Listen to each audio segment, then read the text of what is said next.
Hey Jake, you want to pass the salt, please?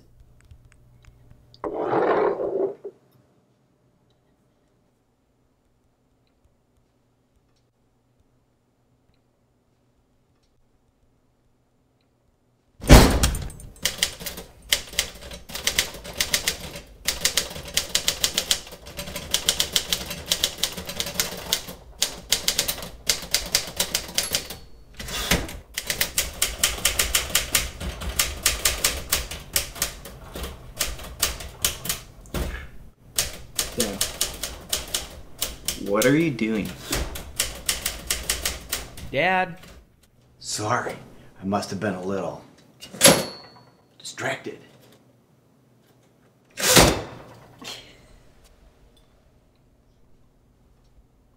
Pass the salt.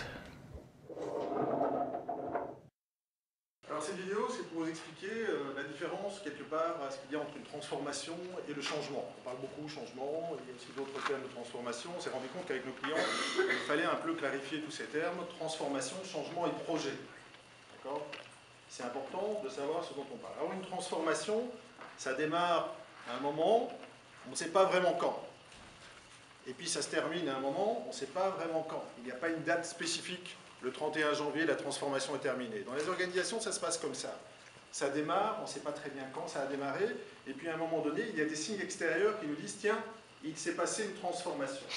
Les transformations que vous connaissez, c'est celle-là. Vous l'avez vu, en tout cas, vous l'avez peut-être jamais expérimenté, mais vous avez déjà vu ça dans les films, entre le tourne-disque qui a suivi ensuite par le Walkman, le Discman, l'iPod qui est déjà maintenant désuet et le smartphone où vous écoutez de la musique, ça s'appelle une transformation. Quand est-ce que ça a commencé, quand est-ce que ça finit, tout ça, on ne le sait jamais très bien. Les transformations, on dit aussi que dans les environs de 2007, il y a eu beaucoup de transformations qui se sont accélérées. Pourquoi dans les environs de 2007? Vous avez une idée? Qu'est-ce qui s'est passé à ce moment-là? Qu'est-ce qui a vraiment révolutionné le marché? Les GAFA, hein, les Google et autres, qu'est-ce qui a révolutionné le marché à ce moment-là? Est-ce que vous vous rappelez? Pardon? J'ai pas entendu. Les réseaux sociaux, oui. Et les réseaux sociaux, pour y accéder, j'ai besoin d'une application. D'accord? Le développement des applications dans ces années-là ont accéléré les transformations.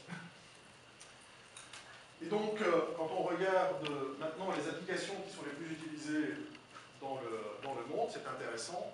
Hein, vous avez à gauche les pays, vous avez la France qui faut se rapprocher un peu par rapport à la Belgique, en 4e position. Vous avez l'ordre des applications. Et ça crée notre transformation. Après, nous avons des changements qui vont venir derrière. Alors, par rapport à ceci, est-ce que vous reconnaissez ce monsieur? Ça vous dit quelque chose? Non?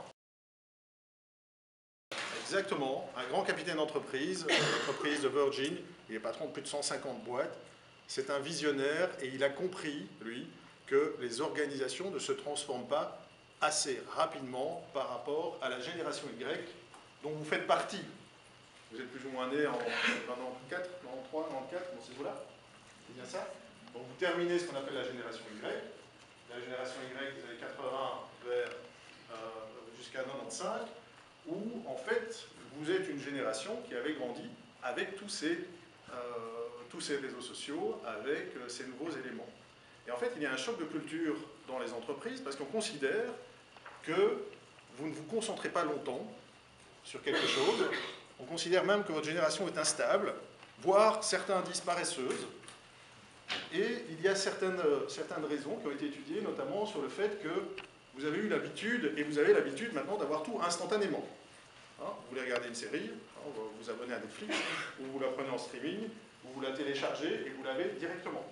Vous voulez faire une commande via Amazon, vous avez votre nouvelle paire de Puma, ou de je ne sais pas très bien quoi, le lendemain, par la poste. Donc c'est de l'instantané.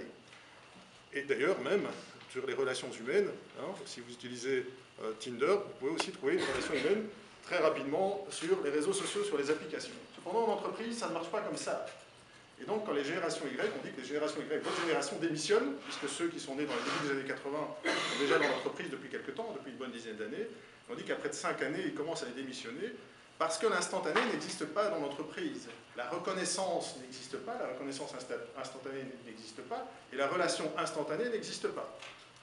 Qui plus est, la génération Y attend plutôt un coach ou un mentor qu'un chef. Or, dans des organisations, surtout la plupart des organisations, on a des chefs qui pilotent, qui contrôlent, et pas des mentors qui aident à développer.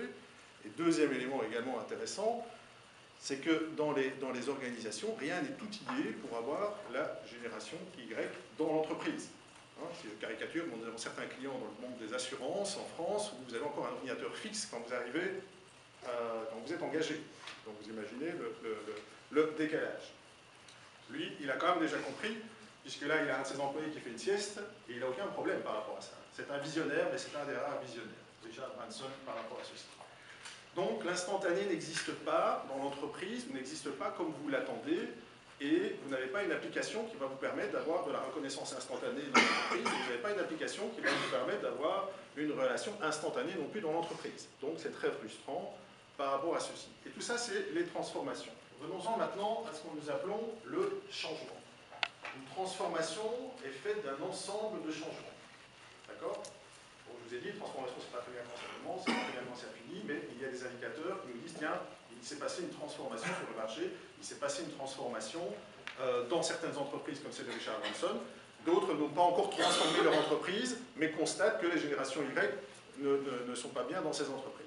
Ça, c'est des exemples qui vous disent, voilà ce que c'est qu'une transformation. C'est pas très bien quand ça commence, quand ça finit. Et donc, elle est composée de changements. Chaque changement a un état actuel, un état de transition et un état futur. Et donc, on va décomposer ces changements en un ensemble de projets. Un projet, on va le décrire avec un objectif que l'on veut mesurer, un planning dans le temps, on va créer des équipes projets dans les organisations. Donc, tout ça va être de plus en plus concret. On va pouvoir mesurer et suivre et se dire est-ce que nous avons atteint les objectifs ou est-ce que nous ne les avons pas atteints.